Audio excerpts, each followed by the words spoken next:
So I recently found out that the average person here in the Western world is saving roughly 3 to 6% of their income. And this is actually more on the generous side because most people don't even have $1,000. So I think it's getting lower and lower because most people won't be able to handle a $1,000 emergency without going into debt. So most people are not saving, and if they're saving, they're really saving like 3% or probably even less of their income.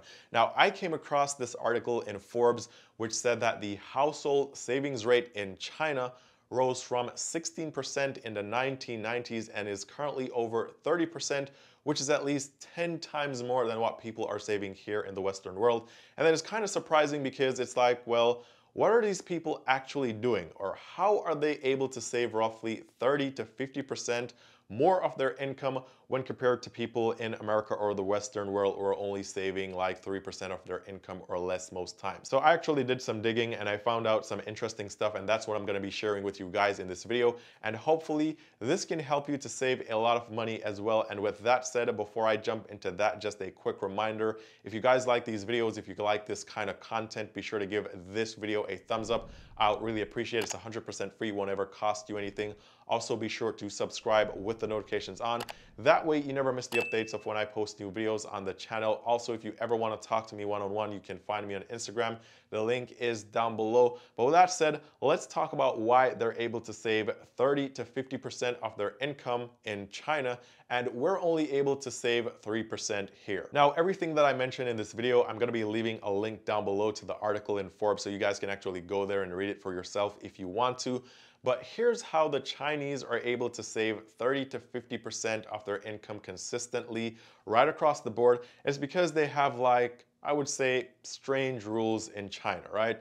So for example, here in America, or in the Western world really, or probably just about anywhere else, you can get married and you can have a bunch of kids, right? I mean, I know one guy that has 14 kids with 14 different women, and he's showing no signs of slowing down. So I guess if you want to be like a conqueror, you can actually do that here, pretty much just run around and do whatever you want because no one is going to stop you, right? But in China, there is an imbalance between males and females. So for every 122 boys that are actually born in China, there's only 100 girls born, and this is actually something that is planned because they want to have, I think, like one female for every 5 males when these kids grow up. Now, you may think that this is odd and you may think that is very strange, and actually most people in China, or parents, they would prefer to have sons.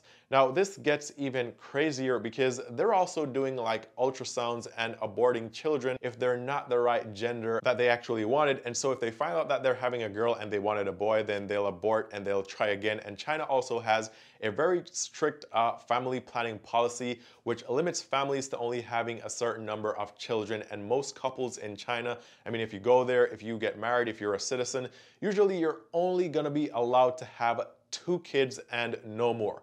So this is why if people get pregnant and they realize that they're just having daughters, then they're actually willing or more likely to terminate the pregnancy because they don't want to go over their legal quota of kids without having a son, because I guess they want to have a son because it's like to continue their lineage or continue their family name or whatever, right? Now, I don't mean to bore you guys with the history lesson of how things work in China, but I'm going somewhere with this, so stick with me. So the point is they have a strict family planning policy. You can only have 2 kids and most people want sons. Now, they also did a survey across the entire region in China, and they found that families with sons actually save a lot more money when compared to families with daughters on average. Also, households that have sons will also increase their savings rate if they live in a region or in a city or an area where the sex ratio is tipped more to guys. So for example, if you're living in China and you're in a city where it's like 2 males to 1 female on average in your city, then they may be saving like 30% of their income. But if you're in a city where it's like 5 males to 1 female, then these households with males are going to save significantly more money. Now, the reason for this is really simple. Because there are less women and there are more men, this means that in a sexual marketplace, these men will now have to compete a lot more for getting women because there are a limited amount of women. And I guess the way that they go about competing in China to getting the best mate or the best woman is literally by having more resources, and then that translates to them just saving a lot more money because I guess more money translates to more resources, right? So this is why in China, the majority of households, because remember, most people want to have sons and not daughters, so the majority of households are going to try to save a lot more with the hopes that their sons will have a better chance of competing when it's time for them to pair up and have a wife and kids of their own.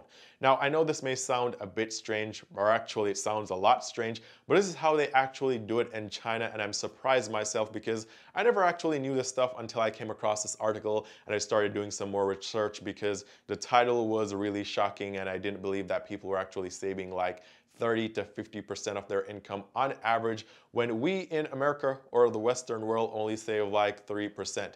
Now, the point of this video is not to tell you to do what the Chinese are doing, right? But there are a couple things here that I noticed that they do differently to be able to save so much money. And I think if we adopt just a few of these principles, then we'd actually be saving a lot more money and we'd be in better financial positions. So for example, here are things that they do a bit different, right? People here just spend money for spending money's sake, for like showing off. So for example, I go to work and I see my coworker just bought a brand new car. And so now I want to buy a brand new car because I feel like I'm missing out. And so I want to show off. And also actually, I want to get a brand new car and I want to get the better model than what they got because I want to prove that I'm better. Now, the same thing goes for just about everything else. I see my coworker moving into a nicer apartment, and so now I want to leave my cheap apartment, move into a nicer apartment, or maybe my coworker buys his wife Louis Vuitton purses, right?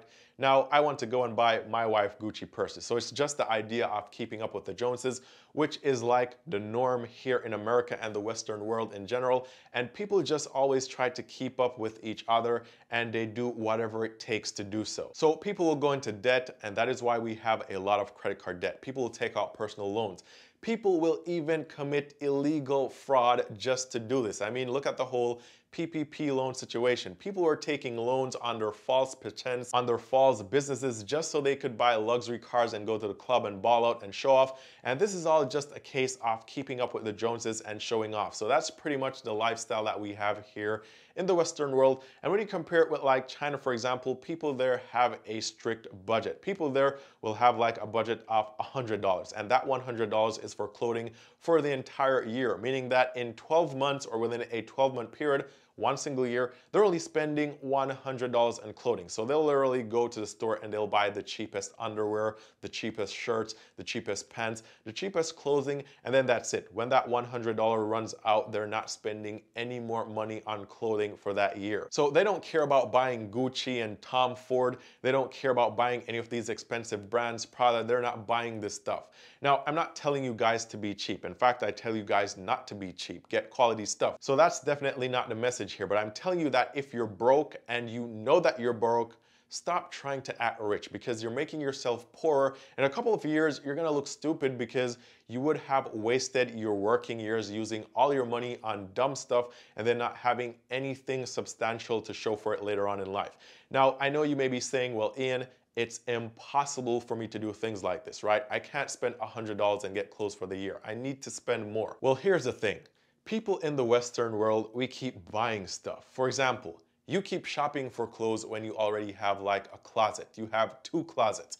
You have 3 closets. Probably you even have bags, probably even a storage container filled with clothing and stuff. And you don't even use this stuff, right? So the point is you just keep accumulating stuff because that's the norm and you're not even using it.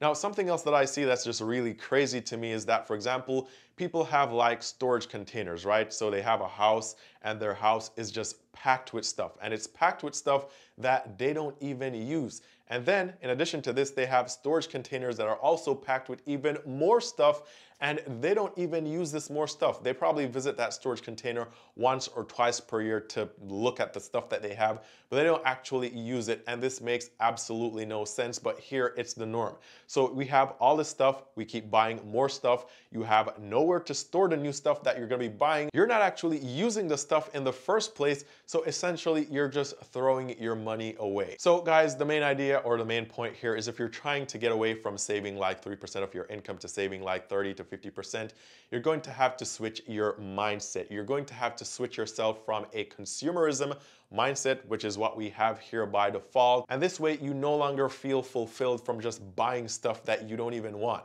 So try to think about things that are more important in your life. Don't just buy things because you see advertisements and these things are being pushed to you. Don't just spend your money on stuff because other people are doing the same thing, because these other people are spending their money on this stuff, they're just broke as well. Now, if most people didn't have like peer pressure or keeping up with the Joneses pressure, then most people would be wearing cheaper clothing, most people would be using public transportation, most people would drive cheaper cars, they wouldn't be buying like luxury brands, they wouldn't be living in luxury homes, they would stay away from luxury products, and they'd be saving a lot more money. Now, with that said, something that you can try to do to help you break the cycle is you can go on a challenge, a simple challenge. Just challenge yourself to go 30 days, and in this 30-day period, like for the next 30 days, you're only going to be purchasing the bare essentials. So this means utilities, food, all the stuff that you actually need to survive. You're not going to be buying any luxury products. You're not going to be buying any Gucci. You're not going to be buying a new car just because you want one. You're not going to spend money on anything that is not essential to your survival. At the end of the 30 days, you're going to realize that it wasn't that bad. So if you've realized that people from different parts of the world or just different cultures are better with managing money, it's not because they're just weird or they have life easier, right? It's just that in other places, people aren't so concerned about like keeping up with the Joneses like here and showing off. And here in the Western world, it's the norm to show off and just buy stuff that you don't want. But people elsewhere just value saving money a lot more and providing for their families and only spending money on what is essential. And this is why Americans and people in the Western world in general are only able to save like 3% of their income, and they have to go into debt if they have any unexpected bills. So the simple Chinese rule here is to get rid of your consumerism mindset and switch yourself to a essential only mindset. And by doing that alone, applying that lifestyle change will allow you to save a lot more money than you could probably ever imagine, right? So with that said, comment down below. Let me know if you've ever realized the difference with people living in other parts of the world or other cultures and how they're able to save more money or how they're able to reach financial independence or be a lot better with their finances than people here in America and in the Western world. And with that said, I hope you guys found this content valuable. If that's the case, be sure to give the video a thumbs up. I'll really appreciate it. Don't forget to subscribe. Also, if you guys ever want to talk to me one-on-one, feel free to message me on Instagram. I'm leaving that link down below. But with that said, all the best with saving money and managing your finances. And I will see you guys very soon in the next one.